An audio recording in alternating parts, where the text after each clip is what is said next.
Once again, 2020's true confessions. Here's Brian Ross. The country is awash in tens of millions of dollars in fake money. It's turned up at a strip club in Peoria, Illinois. The majority of it was given to the dancers for dances. At this grocery store in Connecticut.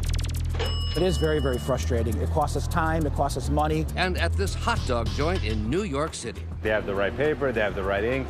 Much of the counterfeit is $20 bills, Andrew Jackson's, and most of them are not that good, with more than 3,000 people arrested each year for doing it. We are working hard here, and to get fake bills is just like an insult.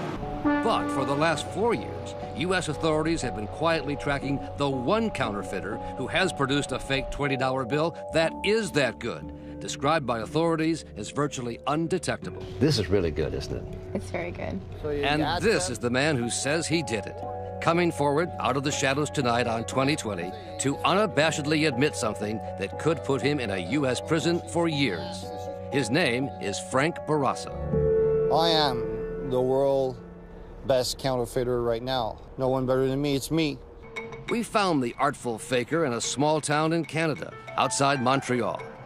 It was here that the 44-year-old Barraza, a small-time drug dealer with a big-time passion for money, the real kind. When you tilt the bill, it changes color. Says he secretly set up an operation that would put him in the upper echelons of the criminal world. Was it a thrill? It was a thrill, absolutely. It was supposed to not be possible. And people like me, we thrive on that very much. The people in the U.S. government who print and safeguard the real $20 bills have gone to great lengths to stop counterfeiters like Frank Barraza. But new security features added 11 years ago to the 20 have not been updated. And in fact, Barraza says the Secret Service website actually provided him a convenient roadmap to produce his counterfeit Andrew Jacksons. I knew nothing more about bills than you do. So I started from scratch. Step by step, Barraza says he found suppliers on the internet, from Europe to China, that could provide the same security features. And most of all, the unique paper made of cotton and linen, described in detail on that U.S. Secret Service website. It has to feel right, because if it doesn't, you're screwed. So. How did you get the right paper then? That's the key to it. That wasn't an undertaking. Barraza started by setting up a fake company that supposedly needed the special paper for corporate bonds. And then he tricked this small paper mill in Germany to agree to make the special cotton paper with linen shreds, even adding an Andrew Jackson watermark. I was surprised to some extent. American currency, not that hard, you're saying, to counterfeit. The easiest of them all. And then it was shipped to Canada, enough to make $250 million worth of fakes, according to Barraza. When that shipment came in with all those ingredients, what did you think? That was the coolest thing on earth. Because from there, once this is done, the rest is nothing. Lots of shopkeepers count on these anti-counterfeit pens to detect fakes. A slash or an X will produce a dark black line. This is a genuine that's in there. But as Canadian Mounted Police investigators Tasha Adams and Dan Michaud showed us, Barraza's 20s easily passed that pen test. So it stays fairly light. Right. And if it was counterfeit, it would usually go black.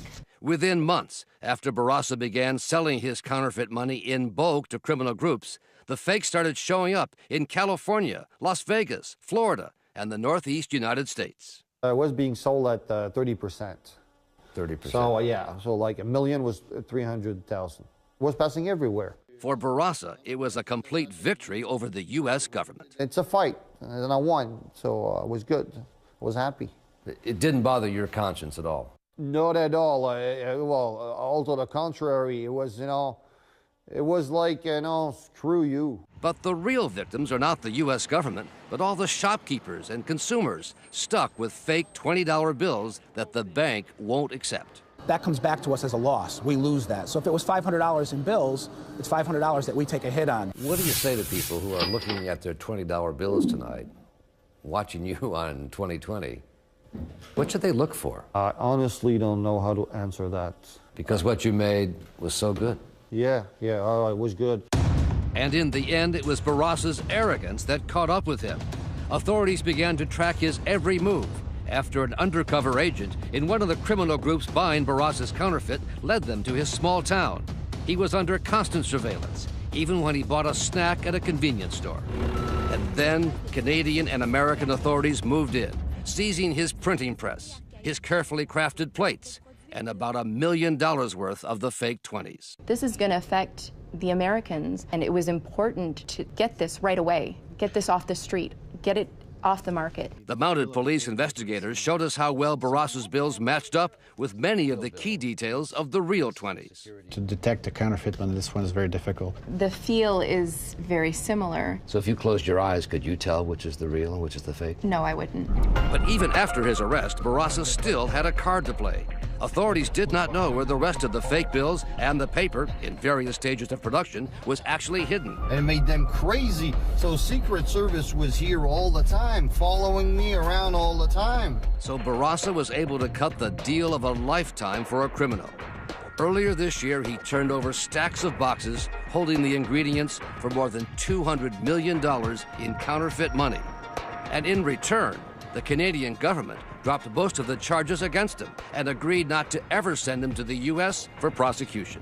So you're safe from U.S. extradition. You're safe from U.S. law. I'm safe, absolutely. They can't do nothing about that.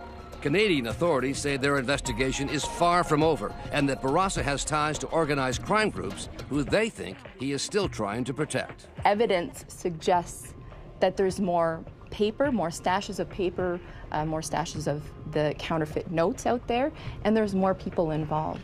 In the end, Barrasa spent only a month and a half in a local jail for counterfeiting all that U.S. currency.